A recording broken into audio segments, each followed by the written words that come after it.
آج میں بھی بہن کا رشتہ رکھتا ہوں، آپ بھی بہن کا رشتہ رکھتے ہیں۔ ہم کتنی عزت اپنی بہنوں کو دینے کا مزاج رکھتے ہیں۔ دکھ، تکلیفیں، مصیبتیں، پریشانیاں تو اپنی جگہ رہ گئیں، یار ہم تو بہنوں کی خوشیوں میں شریک ہونے کے بھی روادار نہیں۔ 60 سال کی بوڑھی بہن یوں اپنے بوڑھے ہاتھ جوڑ کر رات 12 بجے کے قریب اپنے بھائی کے پاؤں پکڑ کر معافی مانگ رہی تھی اور کہتی تھی بھائی ساری غلطیاں میری ہیں، سارے گناہ میرے ہیں، میں اعتراف کرتی ہوں، لیکن صبح میرے بیٹے کی بارات جانی ہے، تم جو ہے وہ بارات میں شریک ہو جاؤ۔ اگر تم نہیں آؤ گے تو میں معاشرے کو کیا منہ دکھاؤں گی کہ میں کتنی بے براتی ہوں کہ میرے بھائی بھی میرے ساتھ نہیں کھڑے ہیں۔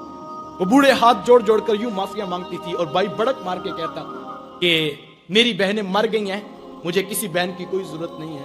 اس کے جوان بھائی ساتھ بیٹے پاس کھڑے ہیں اور وہ کہتے ماں کوئی آتا ہے تو ٹھیک ہے، کوئی نہیں آتا تو کوئی پرواہ نہیں، ہمیں کوئی فرق نہیں پڑتا، ہماری بارات صبح دھوم دھام سے جائے گی۔ لیکن وہ کہتی بیٹا تم چپ رہو، یہ میرا اور میرے ویر کا معاملہ ہے، میں نے بھائی راضی کر کے جانا ہے، میں نے بھائی راضی کر کے جانا ہے۔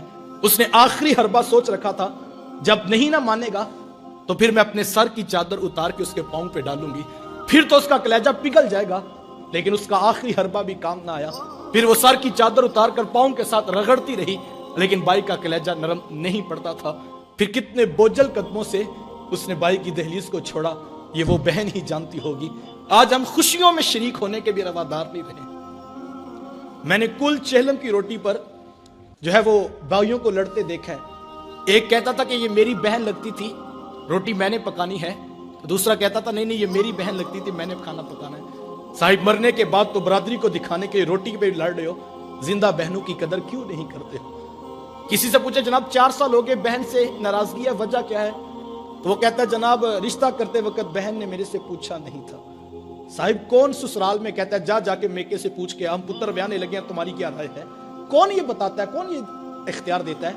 یہ بہنیں ہوتی ہیں جو سسرال کی گالیاں بھی سنتی ہیں اور بھائیوں کو بتاتی ہیں ہم بڑی سوکھی ہیں اپنے گھر میں، تم اپنا اتحاد قائم رکھو، تم آپس میں بس ماں کا گھر باپ کی چوکھٹ آباد رہنی چاہیے، ہم اپنی جاگیر کا حصہ بھی چھوڑتی ہیں، ہم تھوڑے میں گزارا کر لیں گی، لیکن جو ہے وہ تم اپنی ماں کا گھر اور میرے باپ کا گھر آباد رکھنا۔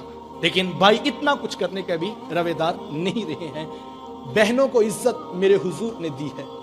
جب بیٹی ذبح کی جا رہی تھی، بہنیں زندہ درگور کی جا رہی تھی، ماں کو منڈیوں میں بیچا جا رہا تھا، اس دور میں بیوی کی کیا حیثیت ہوگی؟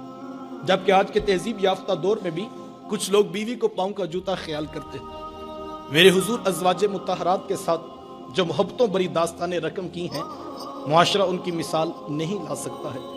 کسی کو حضور حمیرہ کہہ کے پکارتے ہیں، کسی کے لیے بکری کا بچہ ذبح کرتے ہیں اور گوشت کے مختلف ٹکڑے ان کی سہیلیوں کے ہاں بیچتے ہیں۔ حضور کثرت سے حضرت خدیجہ الکبریٰ رضی اللہ تعالی عنہا کا ذکر کیا کرتے ہیں۔ سیدہ عائشہ صدیقہ رضی اللہ تعالیٰ عنہ فرماتی ہیں کہ میرا جو ان سے رشتہ تھا تو ایک دن مجھ سے نہ رہا گیا اور میری زبان سے بے ساختہ نکل گیا۔ حضور اللہ نے آپ کو بہتر ازواج عطا کر دی ہیں اور آپ ابھی تک اس بوڑھی عورت کا ذکر نہیں چھوڑتے ہیں۔ پھر حضور کے چہرے پہ جلال آ گیا اور حضور میں اے عائشہ مجھے خدیجہ کے بارے تکلیف نہ دو، جب پورے مکے نے میرا انکار کیا تھا ایک خدیجہ تھی جس نے میرا اقرار کیا تھا، میں اسے کیسے بھول سکتا ہوں؟ جب زمانہ میری مخالفت کرتا تھا، معاشرہ میرے خلاف کھڑا تھا، لیکن ایک خدیجہ تھی جو میری محبت کا دم بھرا کرتی تھی۔ ماتے پھر میں نے ہمیشہ محبتوں کا اظہار کیا اور یہی حضرت خدیجہ الکبریٰ رضی اللہ تعالی عنہا ہیں۔ جب ان کا وقت آخر قریب آیا تو سیدہ فاطمہ الزہرا رضی اللہ تعالی عنہا کو بھیجا اور کہا بیٹا جاؤ جا کے حضور سے چادر رحمت مانگ لو۔ سیدہ حاضر خدمت ہوئی اور آ کر عرض کی کہ میری والدہ چادر مانگ رہی ہیں۔ حضور نے چادر بھی اتار کر پیش کر دی اور ساتھ فرمایا بیٹا کہ ماں سے پوچھو یہ چادر کیا کرنی ہے۔ یہ کہتے کہتے حضور بھی ساتھ تشریف لے آئے اور حضور میں خدیجہ تو نے چادر کیا کرنی ہے؟ عرض کیا کہ حضور جو میرا بخار ہے لگتا یوں ہے کہ جیسے جان لیوا ثابت ہوگا، میری آرزو یہ ہے کہ مجھے کفن آپ کی چادر رحمت میں دیا جائے۔ یہ حضور کی سیرت کا کتنا بڑا ریفرنس ہے کہ بیوی آرزو کر رہی ہے اگر مجھے شوہر کی چادر میں کفن مل گیا تو یہ میرے رب کے حضور بھی میری بخشش کی ضمانت ہوگی۔